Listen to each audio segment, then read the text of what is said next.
നമസ്കാരം, പുതിയൊരു വീഡിയോയിലേക്ക് എല്ലാവർക്കും സ്വാഗതം. ഞാൻ സിൻസി. നമസ്കാരം, എൻ്റെ ഒരു മനീഷ്.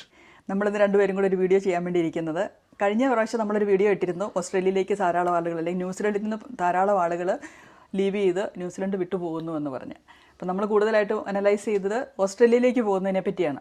അപ്പോൾ ഓസ്ട്രേലിയയിലേക്ക് പോകാനുള്ള കാരണങ്ങളെക്കുറിച്ച് ഒന്നും കൂടെ വിശകലനം ചെയ്യാമെന്ന് ഓർത്തു. പലരും പറഞ്ഞ കാര്യമാണ്, അതൊന്ന് പ്രോപ്പറായിട്ട് പറയണം, ഒന്ന് വ്യക്തമായിട്ട് പറയണം എന്തൊക്കെയായിരിക്കും കാരണങ്ങൾ. അതുപോലെ തന്നെ നമ്മുടെ ഫ്രണ്ട്സ് ഓസ്ട്രേലിയയിലേക്ക് പോയവർ നമുക്ക് ഫീഡ്ബാക്കും തന്നിട്ടുണ്ട്, അല്ലേ? തീർച്ചയായിട്ടും. അങ്ങനെ കഴിഞ്ഞ വീഡിയോ ചെയ്ത് കഴിഞ്ഞപ്പം പലരും അതിനെപ്പറ്റി വിളിക്കുകയും അവരുടേതായ കാര്യങ്ങളെല്ലാം അറിയിക്കുകയും ചെയ്തു. വോയിസ് മെസ്സേജ് ഇട്ട് അവർ പറഞ്ഞ കാര്യങ്ങൾ നമുക്ക് ഒന്ന് മറ്റുള്ളവരോടൊന്ന് പങ്കുവയ്ക്കാം. അതാണ് നമ്മൾ ഇതിനകത്ത് കൂടുതലായിട്ടും ഇത് ചെയ്യുന്നത്. കഴിഞ്ഞ വീഡിയോയുടെ കുറച്ചൊരു എക്സ്പാൻഡ് വേർഷൻ. നമുക്ക് ഓസ്ട്രേലിയയിലേക്ക് പോയതിൻ്റെ മെയിൻ ഒരു കാരണം എന്ന് പറഞ്ഞെങ്കിൽ, ഓസ്ട്രേലിയ ഒരു വലിയ രാജ്യമായതുകൊണ്ട് കൂടുതൽ ജോബ് ഓപ്പർച്യൂണിറ്റീസ് ഉണ്ട്. അതുപോലെ തന്നെ പല മെയിൻ സിറ്റികളുണ്ട്.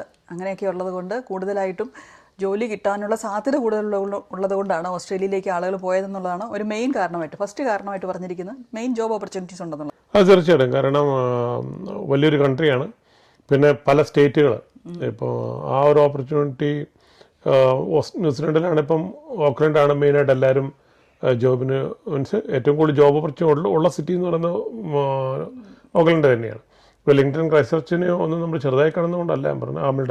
ഹാമിൽട്ടൺ ഓക്ലൻഡിനെ ഇപ്പം നമുക്ക് രണ്ടായി പറയേണ്ട ആവശ്യമില്ലാത്തൊരവസ്ഥയിലേക്ക് വരുമോ. കാരണം വളരെ ക്ലോസ് ആയിട്ടും ട്രാൻസ്പോർട്ട് സിസ്റ്റം എല്ലാം ഡെവലപ്പ് ചെയ്യുന്നു, ട്രെയിനെല്ലാം ഇൻ്റർസിറ്റി ട്രെയിൻ വരുന്നു.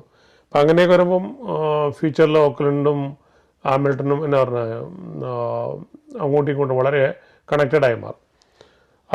മറ്റുള്ള സിറ്റികളെ വെച്ച് നോക്കുമ്പം നമുക്ക് അത്രയും ഓസ്ട്രേലിയയുടെ രീതിയിലേക്ക് നമുക്ക് പറയാൻ പറ്റത്തില്ല. കാരണം സിഡ്നി, മെൽബൺ, ബ്രിസ്ബെൻ, പെർത്ത് അല്ലെങ്കിൽ അഡ്ലൈഡ് ഇങ്ങനെയുള്ള സിറ്റികൾ തരുന്ന ഒരു തൊഴിലവസരങ്ങൾ ന്യൂസിലൻഡ് ഒരിക്കലും ആ രീതി കൊടുക്കാനായിട്ട്, അല്ലെങ്കിൽ ഇവിടുത്തെ സിറ്റികൾക്ക് അതിൽ കൊടുക്കാനായിട്ട് ഒരു ഓക്ലൻഡ് ഒഴിച്ച് ബാക്കിയുള്ള സിറ്റികൾക്ക് അത്രയും സാധ്യതയില്ല. അപ്പോൾ ആ അഡ്വാൻറ്റേജ് ആൾക്കാർക്ക് മൂവ് ചെയ്യാനായിട്ടുള്ള വളരെ ഒരു പോസിറ്റീവ് സൈഡാണ്.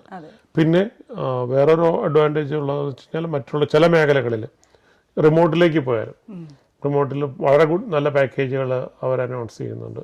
ലൈക്ക് റീലൊക്കേഷൻ, പിന്നെ ടാക്സ് ഫ്രീ സർട്ടൻ പീരീഡ്, ഇങ്ങനത്തെ അതൊക്കെ ഒരു വളരെ സാലറി സാക്രിഫൈസ്, അങ്ങനെ ഒത്തിരി നല്ല സ്കീമുകൾ. പിന്നെ കുട്ടികൾക്കുള്ള പ്രത്യേക അഡ്വാൻറ്റേജ്, ഒരു എന്നാ പറഞ്ഞ കുട്ടികൾക്ക് ഉള്ള പേരൻസിന് ടാക്സ് കുറച്ച് നാളത്തിന് കൊടുക്കുക, അങ്ങനെയുള്ള നമ്മൾ മറ്റുള്ളവരിൽ നിന്ന് പറഞ്ഞറിഞ്ഞിരിക്കുന്നതാണ്. ഈ രണ്ടാമതായിട്ട് നമ്മൾ പറഞ്ഞ ഇപ്പോൾ ജോബ് ഓപ്പർച്യൂണിറ്റീസ് കൂടെ തന്നെ വരുന്ന ഒരു കാര്യമാണ് സാലറി കൂടുതലുണ്ടെന്നുള്ളത്. തീർച്ചയായിട്ടും റിസോഴ്സസ് കൂടുതലുണ്ട്, അതുപോലെ തന്നെ നല്ല കോമ്പറ്റീഷനുണ്ട്. എംപ്ലോയീസിനെ മാക്സിമം പ്രൊട്ടക്ട് ചെയ്ത് നിൽക്കുന്ന നല്ല പാക്കേജുകൾ കൊടുക്കുന്ന രാജ്യമാണ്. അതിൻ്റെ അഡ്വാൻറ്റേജ് തീർച്ചയായിട്ടും അവിടെയുണ്ട്. പിന്നെ വേറൊരു, നമ്മളിപ്പം നാട്ടിൽ നിന്ന് റീസെൻ്റായിട്ട് വന്ന, അല്ലെങ്കിൽ നാട്ടിൽ നിന്ന് ഉള്ള ആൾക്കാർ നമുക്ക് അങ്ങോട്ട് അയക്കണം കുറച്ച് വിസ റേറ്റ് ന്യൂസിലൻഡിനേക്കാൾ എപ്പോഴും 3-4 ഇന്ത്യൻ റുപ്പി കൂടെ നിൽക്കും. ആ ഒരു വേരിയേഷൻ വരും. എന്നാൽ പോലും എപ്പോഴും അപ്പായിട്ട് തന്നെയാണ് വർഷങ്ങളായിട്ട് ഇപ്പോൾ നിൽക്കുന്നത്. വളരെ 1-2 പ്രാവശ്യം കണ്ടേ ഉള്ളൂ റീസെൻ്റായിട്ട്, മീൻസ് ചെറിയ വ്യത്യാസത്തിൽ വന്നുള്ളൂ. ബാക്കിയുള്ള എപ്പോഴും 4 രൂപയുടെയെങ്കിലും വ്യത്യാസം കാണാറുണ്ട്. അതുപോലെ തന്നെ നമുക്ക് റിമോട്ട് ഏരിയയിൽ പോയെങ്കിൽ ഓസ്ട്രേലിയയിൽ കൂടുതൽ സാലറി ബെനിഫിറ്റ് ഉണ്ട്. ഓസ്ട്രേലിയയിലെ, അതായത് ഉള്ളിലേക്കുള്ള സ്ഥലങ്ങളിലേക്ക് പോയെങ്കിൽ. അപ്പോൾ അതുപോലെ അല്ലേ, അവിടെ റെൻറ്റും എല്ലാം കുറവാണ്. അപ്പം നമുക്ക് എക്സ്പെൻസും കുറവാണ്. അപ്പം സാലറി കൂടുതലും എക്സ്പെൻസ് കുറവാകുമ്പോൾ നമുക്ക് ആ ശരിക്കും നല്ലൊരു നെറ്റ് മാർജിൻ സേവ് ചെയ്യാൻ പറ്റുന്നുണ്ട്. ഇനി അടുത്തതായിട്ടുള്ള ഒരു കാര്യം എന്ന് പറഞ്ഞെങ്കിൽ, ഓസ്ട്രേലിയ ഒരു വലിയ രാജ്യമാണെന്നുള്ളത് കൊണ്ട് തന്നെ അവിടുത്തെ സ്ട്രോങ്ങർ എക്കോണമിയാണ്. അപ്പോൾ നമുക്കറിയാം, ഇപ്പോൾ കോവിഡ് കഴിഞ്ഞ സമയത്ത് എല്ലാ രാജ്യങ്ങളും തന്നെ, അതായത് ചെറിയ രാജ്യങ്ങൾ എല്ലാം തന്നെ ഒരു ഇൻഫ്ലേഷനിൽ കൂടെ പോയ സമയത്ത് അത് കൂടുതലായിട്ടും ബാധിക്കാത്ത ഒരു രാജ്യങ്ങളിൽ ഒന്നാണ് ഓസ്ട്രേലിയ. നല്ല മാനേജ്മെൻ്റ് ആയിരുന്നു. അതുപോലെ തന്നെ ആ ഒരു ക്രൈസിസിനെ അതിജീവിച്ച രാജ്യങ്ങളിലും അത് ഓവർകം ചെയ്ത് നന്നായി ഗ്രോത്ത് നേടിയ രാജ്യങ്ങളിലും ഓസ്ട്രേലിയ വളരെ മുമ്പിലാണ്. പിന്നെ വേറൊരു കാര്യം നമുക്ക് ഹൈലൈറ്റ് ചെയ്ത് പറയാനുള്ളത് വെച്ചാൽ, കോവിഡിന് ശേഷം ഇന്ത്യൻസിന് നല്ല രീതിയിലുള്ള അക്കോമഡേറ്റ് ചെയ്യുന്ന ഒരു കൺട്രിയാണ് ഓസ്ട്രേലിയ. ഇപ്പോൾ മറ്റുള്ള ലോകത്തിലെ മറ്റേത് രാജ്യങ്ങളുമായിട്ട് നമ്മൾ നോക്കുവാണെങ്കിൽ ഓസ്ട്രേലിയ വളരെ നന്നായിട്ട് ഇന്ത്യൻസിന് വേണ്ടിയിട്ടുള്ള വിസ, പല സ്കീമിൽ വിസ അനൗൺസ് ചെയ്തു. അതിലൂടെ ഒത്തിരി പേര് വരുന്നുണ്ട്, അവരവിടെ സെറ്റിൽ ആവുന്നുണ്ട്. നല്ല രീതിയിൽ അവർക്ക് ഗ്രോത്ത് ഉണ്ടാവുന്നുണ്ട്. അതൊക്കെ നമുക്ക് ഇന്ന് ഇന്ത്യൻസിനൊരു പോസിറ്റീവായിട്ട് ഉള്ളൊരു കാര്യം തന്നെയാണ്. അത് നമുക്ക് നിഷേധിക്കാൻ പറ്റുകയില്ല. കൂടുതൽ എൻ്റർടൈൻമെൻറ്റ് താല്പര്യമുള്ളവർക്ക് എൻ്റർടൈൻമെൻറ്റ് കാര്യങ്ങൾ കൂടുതലായിട്ടുള്ള ഒരു രാജ്യമാണ്. അതുപോലെ തന്നെ വലിയ നല്ല ബീച്ചുകളുണ്ട് ഓസ്ട്രേലിയയിൽ, ബീച്ചും കടലും ഒക്കെ താല്പര്യമുള്ളവർക്ക്. അതുപോലെ നമുക്കിപ്പം പിന്നെ സർഫേസ് പാരഡൈസ് അല്ലെങ്കിൽ ഗോൾഡ് കോസ്റ്റ് അങ്ങനെയൊക്കെ ചെല്ലുവാണെങ്കിൽ ധാരാളം എൻ്റർടൈൻമെൻറ്റുകളുണ്ട് അല്ലേ. അതുപോലെ തന്നെ റൂറൽ ലൈഫ് താല്പര്യമുള്ളവർക്ക് കൂടുതലായിട്ടും റൂറൽ ഏരിയാസും ഉണ്ട്. അതുപോലെ ഒരു ഫാമിങ്ങോ അങ്ങനെയൊക്കെയുള്ള കാര്യങ്ങൾ താല്പര്യമുള്ളവർക്ക് അതും ഒരു നല്ല ലൈഫ് സ്റ്റൈൽ പ്രോപ്പർട്ടിയൊക്കെ നല്ല വളരെ ഏക്കറുകൾക്കുള്ള സ്ഥലങ്ങളൊക്കെ വളരെ അഫോർഡബിൾ റേറ്റിൽ കിട്ടും. അതിൽ നമുക്ക് ഈ പറഞ്ഞ പോലെ വെതർ ഒരു കാര്യമാണ്. നാട്ടിൽ നിന്ന് നമുക്കിപ്പം ചൂട് ഇഷ്ടമാണ്.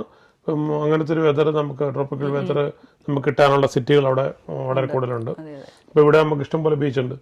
പക്ഷേ ടൈം വളരെ കുറച്ച് സമ്മർ ടൈം കിട്ടുന്നതുകൊണ്ട് അതിനെ നമ്മളെ ശരിക്കും ബാധിക്കുമല്ലോ. പക്ഷെ അവിടെ കൂടുതൽ സമ്മർ ടൈം കിട്ടുന്നതുകൊണ്ട് അല്ലെങ്കിൽ കൂടുതൽ വെതർ കിട്ടുന്നതുകൊണ്ട് ഹോട്ട് ആയിട്ടുള്ള വെതർ കിട്ടുന്നതുകൊണ്ട് ആൾക്കാർക്ക് സമ്മറും മീൻസ് ഈ ബീച്ചും അതുപോലുള്ള ആക്ടിവിറ്റീസും ഒക്കെ നന്നായിട്ട് ഇത് ചെയ്യാൻ പറ്റും. പിന്നെ ഗോൾഡ് കോസ്റ്റ് ഒക്കെ പോലെ വേൾഡ് ക്ലാസ് എന്റർടൈൻമെന്റ് ഫെസിലിറ്റി ഉള്ള സ്ഥലങ്ങൾ തന്നെയാണ്. കാരണം സീ വേൾഡും മൂവി വേൾഡൊക്കെ എന്ന് പറഞ്ഞാൽ വളരെ അപ്പ് സ്റ്റാൻഡേർഡ് മെയിൻറ്റെയിൻ ചെയ്യുന്നത് നമ്മൾ മറ്റു പല സ്ഥലങ്ങളിലെയും കണ്ടു കഴിയുമ്പോഴാണ് നമുക്ക് അതിൻ്റെ ഡിഫറൻസ് മനസ്സിലാവും. നമുക്ക് അടുത്തായിട്ട് പറയാൻ പറ്റുന്ന ഒരു കാര്യം എന്ന് പറഞ്ഞെങ്കിൽ ഓസ്ട്രേലിയയിലെ കുറച്ച് സ്ഥലങ്ങൾ തന്നെ നമുക്ക് ഇന്ത്യ അല്ലെങ്കിൽ കേരളത്തോട് വളരെ താതാമ്യമുള്ള സ്ഥലങ്ങളാണ് അല്ലേ. നമുക്ക് കെയ്ൻസിലൊക്കെ പോവുകയാണെങ്കിൽ എപ്പോഴും ചക്കയും മാങ്ങയും അങ്ങനെയൊക്കെയുള്ള ഫുഡും കാര്യങ്ങളും ഇഷ്ടപ്പെടുന്നവർക്ക് അതൊരു വലിയൊരു കാര്യം തന്നെയാണ്. ഇഷ്ടമുള്ളവർക്ക് താല്പര്യമുള്ളവർക്ക് അത് ട്രോപ്പിക്കൽ കൺട്രി ആയതുകൊണ്ട് ട്രോപ്പിക്കൽ ഫുഡ് അവിടെ അവൈലബിൾ ആണ്. അതുപോലെ പെർത്തിലൊക്കെ നന്നായി കൃഷി ചെയ്യുന്ന ആൾക്കാരൊക്കെ നമ്മുടെ ഒത്തിരി വീഡിയോകളിലൊക്കെ കാണുന്നതാണ്. പിന്നെ ബ്രിസ്ബൻ നമ്മൾ കണ്ടിട്ടുണ്ട് നല്ല രീതിയിൽ ആൾക്കാർ കൃഷി ചെയ്യുന്ന നമ്മുടെ സുഹൃത്തുക്കൾ തന്നെ ചെയ്യുന്നുണ്ട്, നല്ല രീതിയിൽ ചെയ്യുന്നുണ്ട്. നല്ല ഫാമൊക്കെ ഉള്ള ഫ്രണ്ട്സ് അവിടെ നമ്മൾ ഇവിടുന്ന് പോയി അവിടെ ചെന്ന് നന്നായി ചെയ്യുന്നവരുണ്ട്.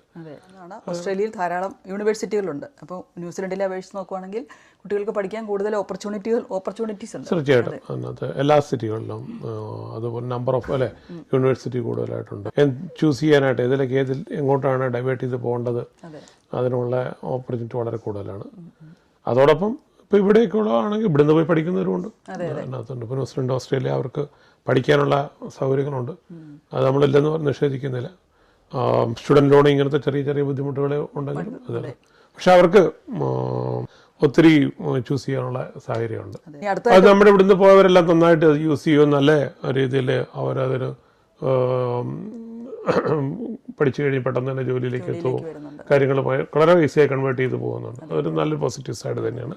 നമ്മുടെ കുട്ടികളൊക്കെ പെട്ടെന്ന് ഏൺ ചെയ്യുന്ന ഒരു ഇതെന്ന് പറയുന്നത് നമുക്ക് കാണുമ്പോൾ സന്തോഷമുള്ള കാര്യം. നമുക്ക് അടുത്തായിട്ട് പറയാനുള്ളത് തന്നെ ഓസ്ട്രേലിയ ഒരു വലിയ രാജ്യമായതുകൊണ്ട് അവിടെ റിലീസ് ചെയ്ത് കൊടുക്കുന്ന വീടുകളുടെ, അതായത് ഇവിടെ നമുക്കൊരു 210 മീറ്റർ സ്ക്വയറിൽ ഒരു വീട് വെക്കാമെന്ന് പറഞ്ഞെങ്കിൽ അവിടെ ഒരു 410 ആയിരിക്കും. അതുപോലെ എനിക്ക് കറക്റ്റായിട്ട് ഞാൻ പറയുന്നത് കറക്റ്റ് ഇതല്ല, മീറ്റർ സ്ക്വയർ അല്ല, എന്നാലും കൂടുതൽ സ്ഥലമുള്ള വീടുകളാണ് അവിടെ കിട്ടുന്നത്. ലോക്കൽ ബോഡി റിലീസ് ചെയ്യുന്ന സ്ഥലങ്ങൾ ഇപ്പോൾ ആ ഏരിയകളിൽ റിലീസ് ചെയ്യുന്ന സ്ഥലങ്ങൾ ഇവിടുത്തേക്കാളും കുറച്ചും കൂടെ കൂടുതലായിരിക്കും. കാരണം അവിടെ ലാൻഡ് കുറച്ചും കൂടെ അവൈലബിൾ ആയിട്ടുള്ളതാണ്.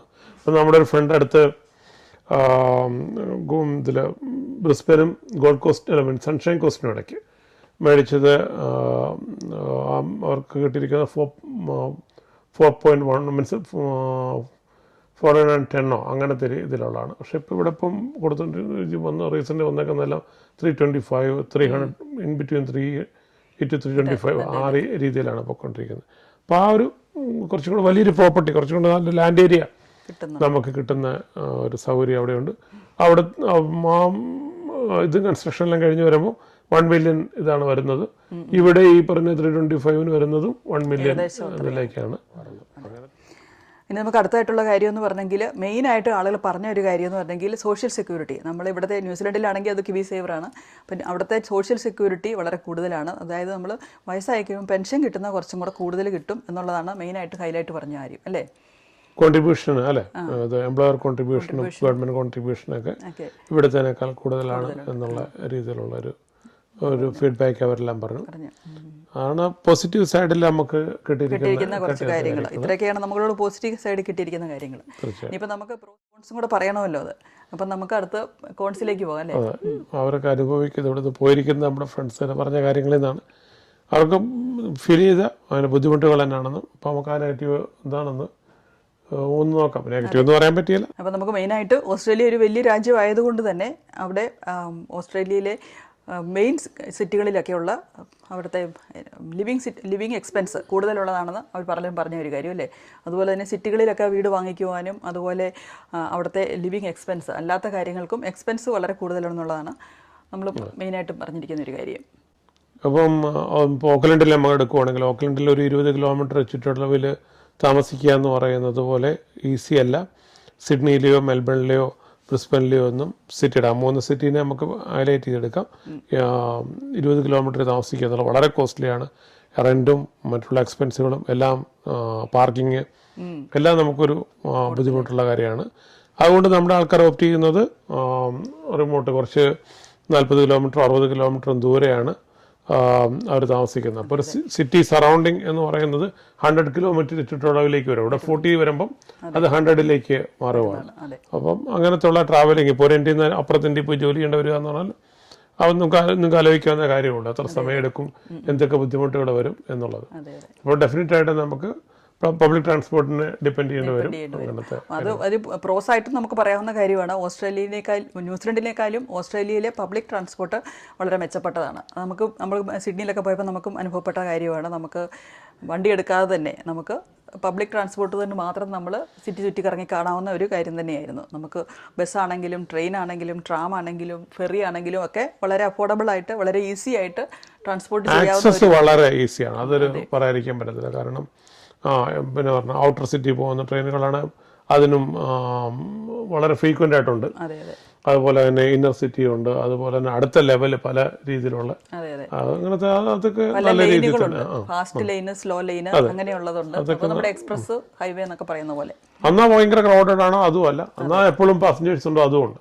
പക്ഷെ ഇവിടുത്തെ ചില സമയത്ത് നമ്മുടെ ഉച്ച സമയത്തൊന്നും പബ്ലിക് ട്രാൻസ്പോർട്ടിൽ ചിലപ്പോൾ ആരും തന്നെ ഡ്രൈവർ മാത്രം പോകുന്ന ബസ്സുകളും അല്ലേ അങ്ങനെ ഇവിടെ കാണാറുണ്ട്. പക്ഷെ അവിടെ അങ്ങനത്തെ ഒന്നും കണ്ടില്ല. എപ്പോഴും ആൾക്കാർ നന്നായിട്ട് പബ്ലിക് ട്രാൻസ്പോർട്ട് യൂസ് ചെയ്യുന്നുണ്ട്. ഇപ്പം നമ്മൾ ജോബ് ഓപ്പർച്യൂണിറ്റീസിൻ്റെ കാര്യം പറഞ്ഞു. അപ്പം ജോബ് ഓപ്പർച്യൂണിറ്റീസിൻ്റെ കാര്യം പറയുമ്പോൾ നമുക്ക് പറയണം, കൂടുതൽ വലിയ രാജ്യമാണ്, കൂടുതൽ ആളുകളുണ്ട്, ഓപ്പർച്യൂണിറ്റീസ് കൂടുതലുണ്ട്, അതുപോലെ തന്നെ കോമ്പറ്റീഷനും കൂടുതലുണ്ട് അല്ലേ. ആളുകൾ കൂടുതലുള്ളപ്പോൾ അവിടെ ജോബിന് വേണ്ടിയുള്ള കോമ്പറ്റീഷനും കൂടുതലായിട്ട് വരുന്നുണ്ട്. ഇപ്പം നമ്മുടെ നാട്ടിൽ നടക്കുന്ന ഇന്ത്യയിലെ ആ ഒരു രീതി തന്നെ നമ്മൾ അതിനെ കണ്ടാൽ മതി. കാരണം ഒത്തിരി പേര് പാസ് ഔട്ടായിട്ട് വരുന്നു. വളരെ സ്മാർട്ടായിട്ടുള്ള ജോബ് സീക്കേഴ്സ് വരുമ്പോൾ അതുപോലെയുള്ള കോമ്പറ്റീഷനും വരും. അപ്പം ഇൻ്റർവ്യൂ കാര്യങ്ങളെല്ലാം അവരുടെ എക്സ്പെക്ടേഷൻ ഹൈ ആയിരിക്കും. ആ ഒരു ടഫ് ഇത് ചെയ്യേണ്ടി വരും. പ്രത്യേകിച്ചും നാട്ടിൽ നിന്ന് വരുന്ന ആൾക്കാർക്ക് അതൊന്ന് പ്രിപ്പയർ ആയിട്ട് വരണം. കാരണം അവിടെ തന്നെ ജനിച്ചു വളർന്ന അതെ അതുപോലത്തെ നമ്മുടെ ജനറേഷനും അവിടെ ഉള്ളവരും പലരോടാണ് നമ്മളൊരു വളരെ മൾട്ടി ലെവൽ ആൾക്കാരോടാണ് കോമ്പറ്റ് ചെയ്യുന്നത്. അതൊന്നും മോശമായ കാര്യങ്ങളല്ല. അതിനോടൊക്കെ നമ്മൾ ഫേസ് ചെയ്യാനുള്ള ആ ചലഞ്ചിനെ ഫേസ് ചെയ്യാൻ തയ്യാറായിട്ടാണ് വരുന്നതെന്ന് നമുക്കറിയാം. പക്ഷെ നമ്മൾ ആ കോമ്പറ്റന്റ് ആയിരിക്കണം എന്ന് മാത്രം. ഇനി നമുക്ക് അടുത്ത് പറയാനുള്ളതെന്ന് പറഞ്ഞാൽ വലിയ രാജ്യമായതുകൊണ്ട് പല സ്ഥലത്തുനിന്നും, അതായത് ഇവിടെ ന്യൂസിലൻഡിൽ എന്ന് പറഞ്ഞെങ്കിൽ ഒരു പാസിങ് ഒരു സ്ഥലമായിട്ട് പോലെ തന്നെ ഇങ്ങനെ ഇന്ത്യയിൽ നിന്ന് വരുന്നു, ന്യൂസിലൻഡിൽ വരുന്നു, ഓസ്ട്രേലിയയിലേക്ക് പോകുന്നു. അങ്ങനെ ഒരു സ്ഥലമായിട്ട് നമ്മളൊരു ഒരു സ്ഥിരതയുള്ള വളരെ കുറച്ച് ആളുകളെ ഇവിടെ ന്യൂസിലൻഡിൽ നിൽക്കുന്നവരുള്ളതെന്നുള്ളതാണ് എനിക്ക് ഇപ്പം തോന്നിയിരിക്കുന്നത്. പലരും ഇപ്പം വർഷങ്ങളായിട്ട് വന്നിട്ട് ഒരുപാട് നാളായിട്ട് നിൽക്കുന്ന നമ്മളെപ്പോലുള്ള കുറച്ച് പേരുകൾ കാണുള്ളൂ. എല്ലാവരുടെയും മനസ്സിലൊരു ട്രാൻസിഷൻ, അതെ ഒരു ട്രാൻസിഷൻ ആയിട്ടുള്ള ഒരു സ്പേസ് ആയിട്ടാണ് ന്യൂസിലൻഡിനെ പലരും കാണുന്നത്. അപ്പോൾ ഓസ്ട്രേലിയ പക്ഷേ അവരുടെ ഒരു ലാസ്റ്റ് ഡെസ്റ്റിനി പോലെ പോകുന്നതായതുകൊണ്ട് ഓസ്ട്രേലിയയിൽ ധാരാളം കൾച്ചർ ആൾക്കാരുണ്ട്. അതുകൊണ്ട് തന്നെ ഇന്ത്യയിൽ നിന്ന് സ്ട്രെയിറ്റ് ആയിട്ട് വരുന്നവർക്കൊരു കൾച്ചറൽ ഷോക്ക് വരാനൊരു സാധ്യതയുണ്ട്. അതായത് വളരെ ധാരാളം ആളുകൾ പല സ്ഥലത്തു നിന്നും. അതും നമുക്കറിയാലോ, നമ്മളൊരു ഇന്ത്യയിൽ നിന്ന് ന്യൂസിലൻഡ് വന്നപ്പോഴത്തേക്ക് അവിടുത്തെ ഒരു കൾച്ചറുമായിട്ട് അസിമുലേറ്റ് ചെയ്ത് കഴിയുമ്പോൾ ഇവിടുത്തെ ഇന്ത്യൻസ് ആണെങ്കിലും വേറൊരു കൾച്ചറാകും. അതുപോലെ തന്നെ UK നിന്ന് വന്നവരുണ്ട്, അയർലൻഡിൽ നിന്ന് വന്നവരുണ്ട്. അങ്ങനെയൊക്കെയുള്ള പല കമ്മ്യൂണിറ്റികളുണ്ട് അവിടെ. ധാരാളം കമ്മ്യൂണിറ്റികളുണ്ട് ഒരു സ്ഥലം തന്നെയാണ് ഓസ്ട്രേലിയ എന്ന് പറഞ്ഞാൽ. അതുകൊണ്ട് തന്നെ ഒരു കോമ്പറ്റീഷനും എന്നാ പറയുന്നത്, എല്ലാവർക്കും ഞാനാണ് വലുത് എന്ന് കാണിക്കാനുള്ള ഒരു ത്വരയും കൂടെ ഉണ്ടെന്നുള്ളതാണ് നമുക്കറിയാൻ സാധിച്ചിരിക്കുന്നത്. അങ്ങനെ നമ്മുടെ മലയാളി കമ്മ്യൂണിറ്റികളുള്ള കാര്യമായിരിക്കണം ഈ പറയുന്നത്. അല്ലാതെ ഉണ്ട്. ഇപ്പം നമ്മുടെ അല്ലാതെ ഇഷ്ടംപോലെ മറ്റുള്ള രാജ്യങ്ങളിൽ നിന്നുള്ളവരുമുണ്ട്.